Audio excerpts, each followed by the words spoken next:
Madame, Monsieur, bonsoir. Dans l'inondation meurtrière en Italie et en Suisse, analogue à celles qui ont touché le sud-est de la France hier, faisant 5 morts. Un drame qui conduit à s'interroger sur les dangers des ponts submersibles en cas de crue. Et voilà qui nous ramène aux inondations dans le sud de la France, notamment dans le Gard, où 3 membres d'une même famille ont été emportés par la montée des eaux. La plupart des victimes ont été surprises en traversant ce que l'on appelle un pont submersible. Eh bien, en cas de crue, il devient particulièrement dangereux d'emprunter ce genre de pont, comme nous l'expliquent nos correspondants Aurélie Erel et Lucas Garcia. Dessins et roses blanches en hommage aux disparus.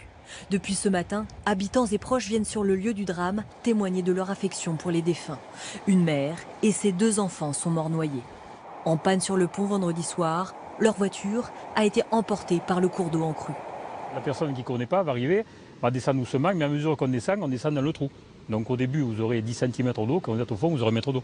Il n'y a pas d'éclairage et voilà, de nuit, après, c'est difficile d'apprécier. La dangerosité de ces ponts, c'est évidemment les crues qui sont extrêmement rapides et avec un courant extrêmement puissant. Donc vous pouvez passer peut-être à ce moment et puis dans 10 minutes, vous ne passez plus et vous pouvez risquer de faire emporter. 50 mètres avant, ce panneau met en garde, ce pont est submersible.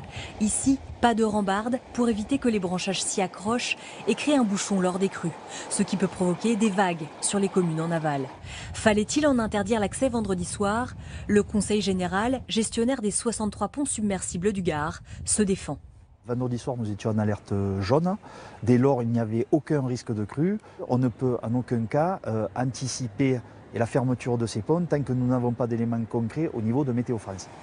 Sur ce pont submersible entre Villetel et Aubais, une femme est décédée dans des conditions similaires il y a quelques années. Pour ce maire, rien ne remplace la vigilance de chacun.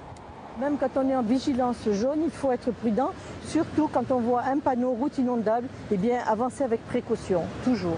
Si elle est inondée, faire marche arrière, ne pas essayer de passer, même si on juge qu'il n'y a que 10 cm d'eau, il ne faut pas y aller.